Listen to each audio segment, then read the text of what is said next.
राजेंद्र सिंह गुढ़ा पिछले हफ्ते तक राजस्थान सरकार में मंत्री थे, अब नहीं है, बर्खास्त कर दिए गए हैं। हो सकता है कि राजस्थान के बाहर के कुछ लोगों के लिए ये नाम नया हो, लेकिन राजस्थान के लोगों के लिए ये नाम बहुत ही चर्चित और बहुत ही विख्यात और कुछ मामलों में कुख्यात भी है। ये वो विधायक हैं, वो मंत्री रहे हैं जो अपने बयानों को लेकर अक्सर चर्चा में आते हैं। एक वक्त में वो राजस्थान की अशोक गहलोत सरकार के संकट मोचक बनते हैं, अशोक गहलोत के खासम खास बनते हैं, और वही गुढ़ा अब अशोक गहलोत के खिलाफ बागी हो गए हैं तो उन्हें बर्खास्त कर दिया गया। क्या है राजेंद्र गुढ़ा की पूरी कहानी, इसको आपको जरा समझनी चाहिए क्योंकि ये बड़ी दिलचस्प है। हुआ ये कि गुढ़ा 24 जुलाई को एक लाल डायरी लेकर विधानसभा पहुंचे। दावा किया कि उनकी डायरी में मुख्यमंत्री अशोक गहलोत के खिलाफ आरोपों की पूरी लिस्ट है। पूर्व मंत्री ने कहा कि वो इसे सदन के सामने पेश करना चाहते हैं। उनके मुताबिक डायरी में सरकार के संकट के समय विधायकों को खरीदने का जो हिसाब था वो लिखा है। क्रिकेट एसोसिएशन के अध्यक्ष वैभव गहलोत, जो कि अशोक गहलोत के बेटे हैं, उनके चुनाव के बारे में लिखा है, सभी लेन देन के बारे में लिखा है, लेकिन डायरी उनसे छीन ली गई।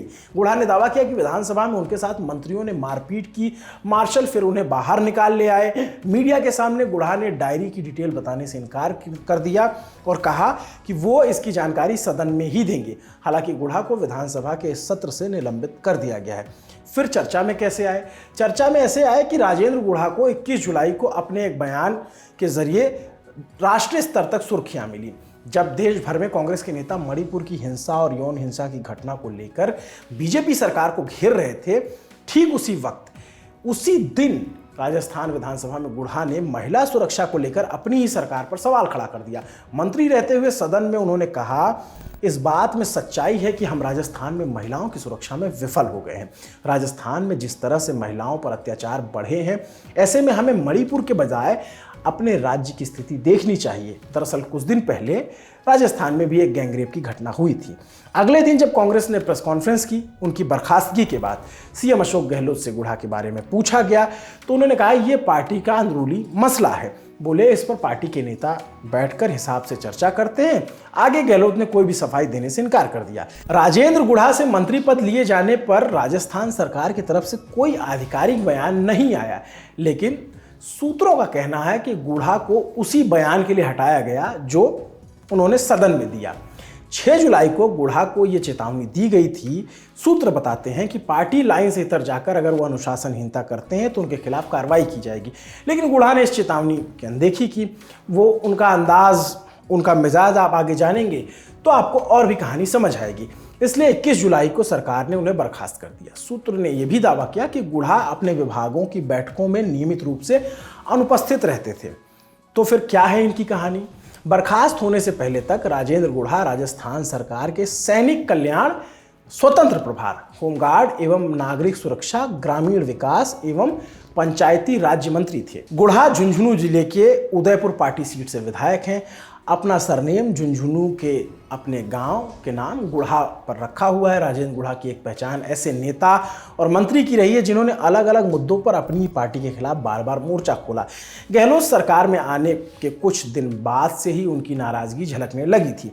साल 2018 में गुढ़ा बीएसपी यानी बहुजन समाज पार्टी से विधायक बने।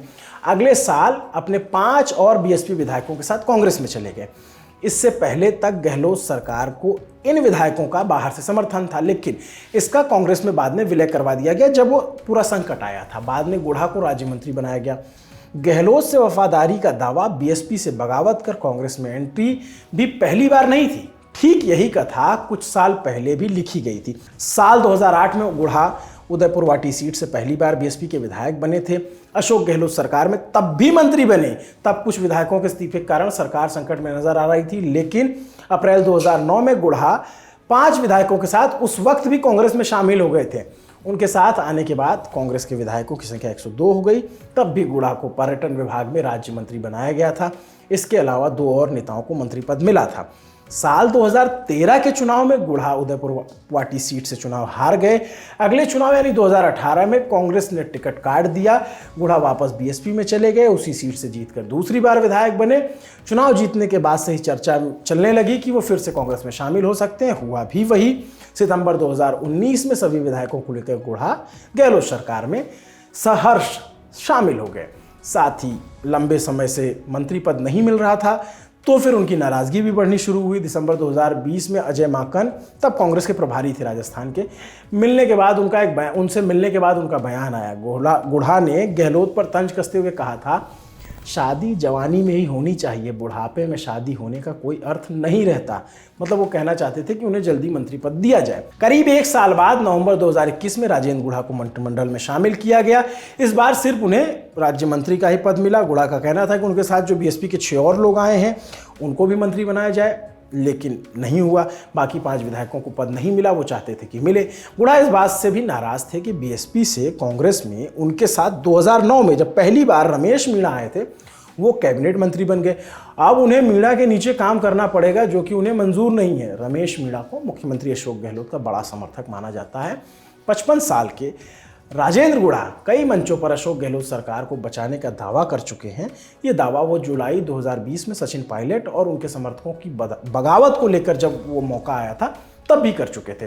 तब पायलट कुछ विधायकों के साथ मानेसर रिसोर्ट में चले गए थे। आपको याद होगा, अशोक गहलोत सरकार अल्पमत में आ सकती थी। हालांकि गहलोत ने उस वक्त विधायकों के समर्थन से सरकार बचा ली थी। मंत्री पद का इंतजार कर रहे राजेंद्र गुढ़ा और बीएसपी से आए बाकी विधायकों ने भी उस वक्त गहलोत का समर्थन किया था। गुढ़ा बार बार 2009 और 2020 में इसी वफादारी का जिक्र करते रहे, लेकिन बड़े मंत्री पद की चाह रखने वाले गुढ़ा गहलोत की वफादारी से दूर होने लगे। इंडिया टुडे मैगजीन के पत्रकार आनंद चौधरी के मुताबिक मंत्री पद तो एक मुद्दा है ही, इसके अलावा वो अपने इलाके में कुछ माइंस को रेगुलराइज कराना चाहते हैं। इसके लिए भी गहलोत ने शायद हामी नहीं भरी थी। अशोक गहलोत बीजेपी पर विधायकों को पैसा देने का आरोप लगाते हैं। अब खुद गुढ़ा भी गहलोत पर वही आरोप लगा रहे हैं। लाल डायरी में उसी लेन देन के हिसाब की बात उन्होंने की है। अब जब जुलाई 2020 में पायलट ने बगावत की थी, उसी दौरान गहलोत के करीबियों धर्मेंद्र राठौड़ और राजीव अरोड़ा के यहाँ आयकर विभाग के छापे पड़े थे। वफादारी से बयानबाजी और बगावत तक जाने वाले गुढ़ा ने इस डायरी की चर्चा लंबे समय तक नहीं की, लेकिन मनपसंद मंत्री पद नहीं मिलने से नाराज हुए तो गहलोत के खिलाफ बोलने लगे। पिछले साल नवंबर में मीडिया के सामने उन्होंने डायरी का जिक्र किया था। उससे पहले जून 2020 में उन्होंने कहा था, गहलोत साहब बोलते बहुत हैं कि ये किया वो किया, मीडिया में बोलते हैं, कभी बैठकर चिंता करते तो ज़्यादा ठीक होता। ये बयान राज्यसभा चुनाव जून 2022 से ठीक पहले आया। जानकार बताते हैं कि तब गहलोत गुढ़ा को मनाने भी गए और मना भी लिया। राज्यसभा में वो साथ भी आए। उस वक्त तो गहलोत ने उन्हें मना लिया, लेकिन बाद में लगातार बयान आने लगे। इस साल फरवरी में गुढ़ा के खिलाफ अपहरण का एक मामला दर्ज हो गया। उन्होंने इसे सीधे सीधे अशोक गहलोत पर बदले की कार्रवाई का आरोप बताया। पूर्व मंत्री ने मीडिया को बताया कि अगर एक मंत्री के खिलाफ केस दर्ज होता है, ये सीएम के जाने बिना तो हो नहीं सकता, क्योंकि गृह मंत्रालय भी उनके पास है। इधर पिछले कुछ समय से वो सचिन पायलट के समर्थन में खुलकर बोलने लग गए थे। इस साल अप्रैल में पायलट के समर्थन में कांग्रेस नेतृत्व को चुनौती देते हुए गुढ़ा ने कहा था कि अगर किसी की मां ने दूध पिया है तो सचिन पायलट के खिलाफ कार्रवाई करके बताए। फिर मई में पायलट की जन संघर्ष यात्रा के दौरान गहलोत के खिलाफ गुढ़ा जमकर बोलते रहे। सरकार भ्रष्टाचार में डूबी है, सरकार ने भ्रष्टाचार के सारे रिकॉर्ड तोड़ दिए हैं, ये सब कुछ उस वक्त गुढ़ा ने कहा। अब सचिन पायलट को कांग्रेस नेतृत्व ने मना लिया है। पिछले कुछ समय से पायलट शांत हैं। इंडिया टुडे के आनंद चौधरी बताते हैं, अब गुढ़ा के लिए मुश्किल ये है कि न तो गहलोत उनके साथ हैं, न ही पायलट। इसके अलावा बीएसपी ने उन्हें टिकट देगी या नहीं, ये संशय है। दोनों ही बार बीएसपी से जीतकर विधायक बने, लेकिन दोनों बार पार्टी छोड़ दी। अब गुढ़ा निर्दलीय चुनाव लड़ सकते हैं, ऐसा कयास है। पिछले साल जुलाई में इंडियन एक्सप्रेस को दिए एक इंटरव्यू में गुढ़ा ने कहा था कि मैंने अपने साथी विधायकों को भरोसा दिया था कि कांग्रेस में जाने के बाद उन्हें मंत्री पद दिया जाएगा या कुछ राजनीतिक पद मिलेंगे। ये वादे पूरे नहीं किए गए। अब वो अनिश्चित हैं कि उन्हें अगले चुनाव में कांग्रेस टिकट देगी या नहीं।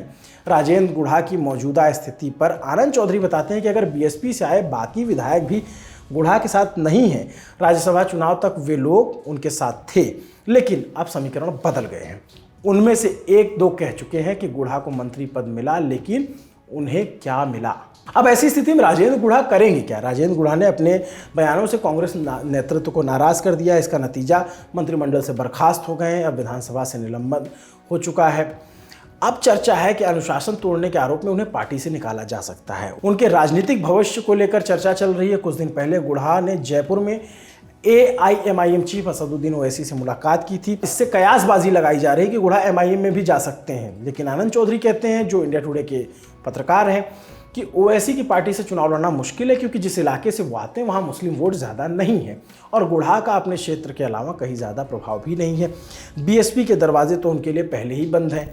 22 जुलाई को राजस्थान BSP अध्यक्ष भगवान सिंह बाबा ने कहा था कि राजेंद्र गुढ़ा दो बार विश्वासघात किया है, ऐसे में उन्हें शामिल नहीं किया जाएगा। ये पूरा घटनाक्रम है। लेकिन राजेंद्र गुढ़ा का एक और बयान है जो बहुत चर्चित है। वो सभा को संबोधित कर रहे थे और वो पूरे एकदम मौज में बोलते हैं, जैसे उनका अक्खड़ फक्कड़ अंदाज है, उस अंदाज में बोलते हैं कि टिकट तो मैं बहन जी से ले आया, विधायक बन गया, मंत्री मैं कांग्रेस से बन जाता हूँ, लेकिन जब दरी बिछाने का समय आता है तो मैं चला जाता हूँ। दरी बिछाने का समय मतलब जब टिकट दोबारा लेना होता है और फिर उसमें पैरवी करनी पड़ती है, तो उस वक्त मैं वापस से चला जाता हूँ। तो और वो अपने समर्थकों से पूछते हैं कि भाइयों, गेम में कोई कमी, खेल में कोई कमी? तो ये दरी बिछाने का वक्त आने वाला है या फिर वाकई गुढ़ा राजस्थान की बेटियों के लिए चिंतित हैं और उनकी वजह से जो बयान उन्होंने दिया और जो भ्रष्टाचार को लेकर वो बात करते हैं उस पर वो कायम है? मसला क्या है ये तो आने वाला वक्त बताएगा, लेकिन चुनाव नज़दीक है और टिकट के लिए पैरवी भी अब करनी ही पड़ेगी नेताओं को। आपके लिए ये पूरा वीडियो लिखा था साकेत ने। मेरा नाम है अभिनव पांडे। देखते रहिए दी ललन टॉप। शुक्रिया।